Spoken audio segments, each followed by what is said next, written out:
In this video, I'm going to be sharing with you 4 training tips that you can immediately implement in your workouts to build bigger biceps.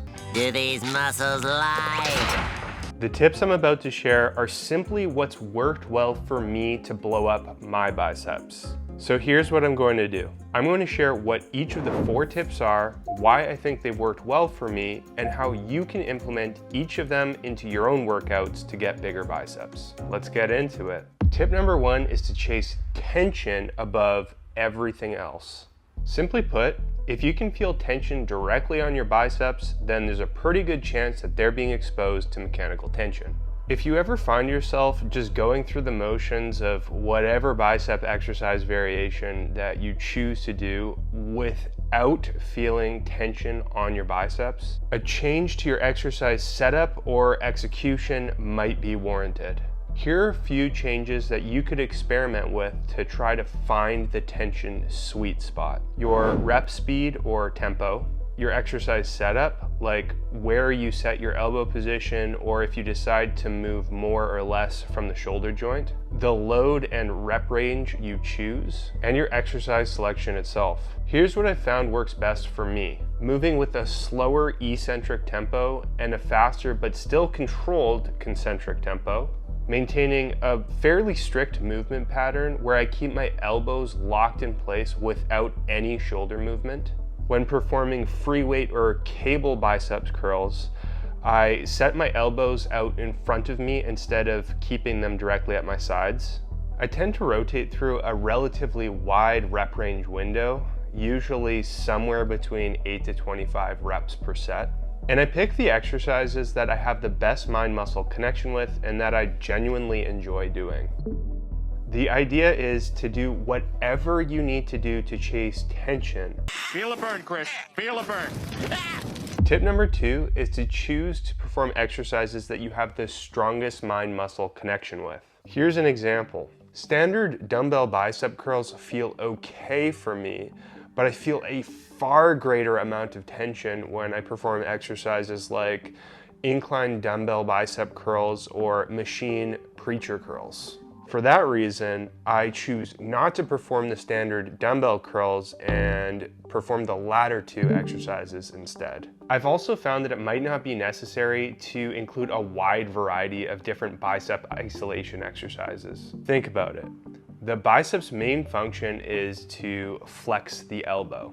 Including 4, 5, 6, or more different bicep curl variations might be a little bit redundant because bicep curl variations are all just the same movement pattern. When you use a search engine to find the best biceps exercises, you might find tiered lists that suggest the best and worst biceps exercises. For me personally, I'll just pick whichever exercise leaves me feeling the highest amount of tension on my biceps. For example, I prefer the incline dumbbell bicep curl over the cable variation, even though the cable variation is more effective according to many of those tiered lists. Tip number 3 is to consider experimenting with intensity techniques. I'm talking specifically drop sets, myo-rep sets, and lengthened partials. To be completely transparent, intensity techniques might not be for everyone. In fact, if you're noticing that you're making great bicep muscle growth progress without doing them, then there might not be any necessity to start including them.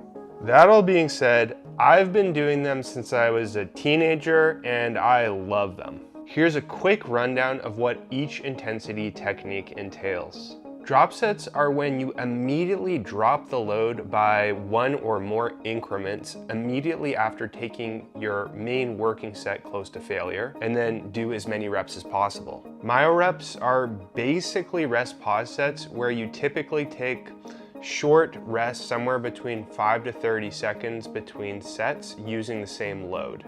Lengthened partials are where you perform only the lengthened portion of each rep. I find these best put into practice when you find yourself at the end of your main working sets, drop sets, or myo-rep sets where you can no longer perform any more full range of motion reps.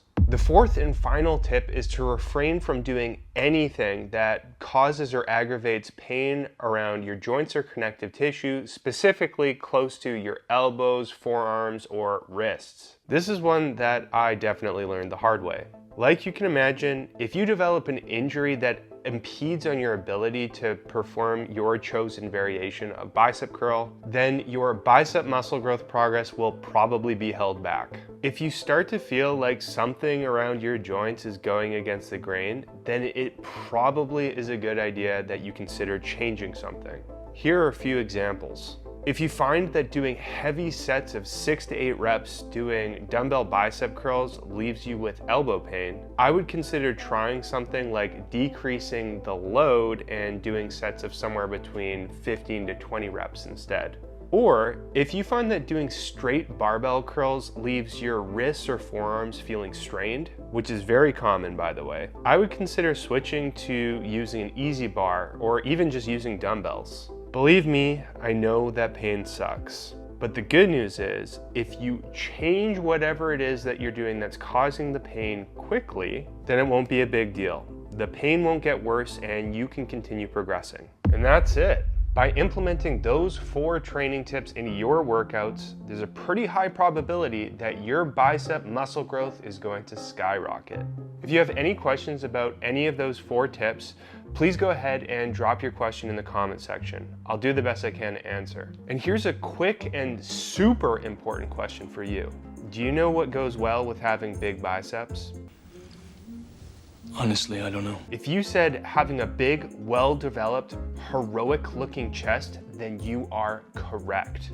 I made a video revealing 6 dumbbell bench press tips to help you do just that. Now that we're at the end of this video, go check that one out.